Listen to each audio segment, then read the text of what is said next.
Do you hate live service games? Well, get over it, because apparently over 500 studios are currently developing or currently maintaining some sort of live service game. It was recently reported that a survey was conducted on a bunch of studios when it came to live service games. Apparently 95% of those studios came back and said they either had something in the pipeline or were currently maintaining some sort of live service game. Which, hearing this news, has me like...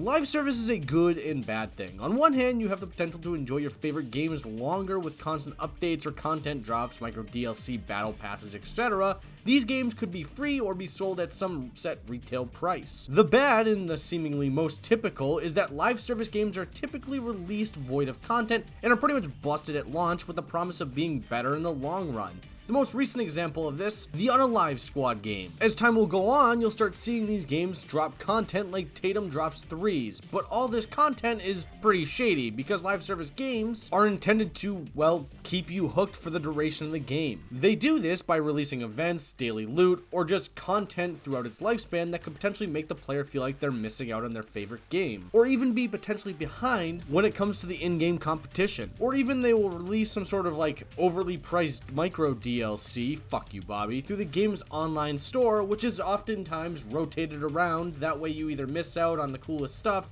and are left with the trash. Which literally happened to me with the most recent Call of Duty event, where I saw the Homelander skin come back in the game. After I bought it, immediately I started going, what have I done? Because again, live service games, in order to succeed, rely on two big things: your engagement as a player and your willingness to open your wallet. If those two things do not happen, the game will end up failing. So here's my concern. While I do believe live service games can offer something positive, I feel like it's just generally negative, because publisher and studio heads often go for the fast-track development of a game that they promise fans a brighter future of. And that brighter future, in the case of, say, the Unalive Squad, could be 3 years from now, where the game is finally complete with the content that was promised, and everyone who stuck around can say something like how great the game is now.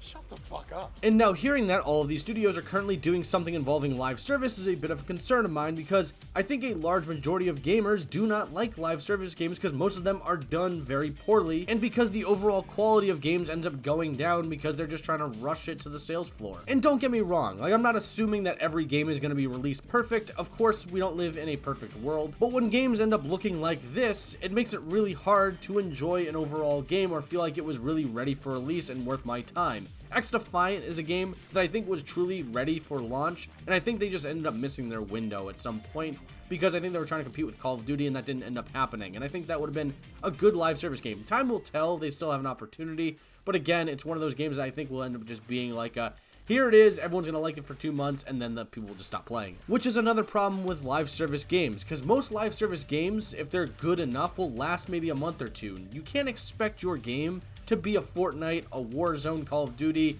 Apex Legends, or something like that could last for years and years. Most likely they end up with like the finals that ends up just dying out really quickly. I guess a better way to put it is that, let's say you do find that game that you enjoy that shows some level of promise, there's just no guarantee that this game actually lasts, because while the developers are trying to find the next Fortnite or Grand Theft Auto Online, they're more often than not going to find a game that more often than not ends up being like Marvel's Avengers. So meaning there's a chance that all that time and money you put into this game could essentially be for nothing. Okay, maybe not for nothing, because while you're putting that time and money into the game, you're at least having some fun in the short term. But the long term of this could have you looking back and asking why you ended up shelling out all that money for a live service game that flopped in a year. Was it actually worth it? Probably not. The other concern that I have, and I kind of mentioned this earlier in the video, is what kind of effect this would have on single player driven games. Because using the Suicide Squad example, the game is void of actual content and the story feels pretty short and feels like it's missing some overall pieces of the story, with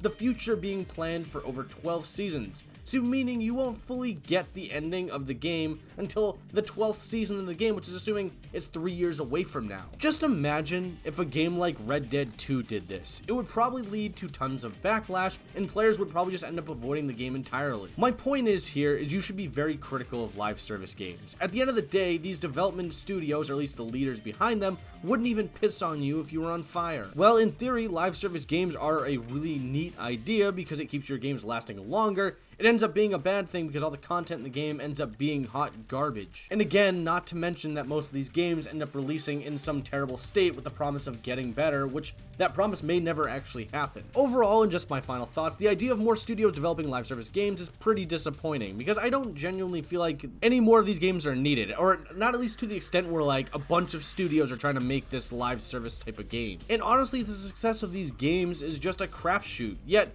we can all blame only one person for all of this, and it's the person who has dipped their toes into nearly every form of media. Taylor Swift. Fuck!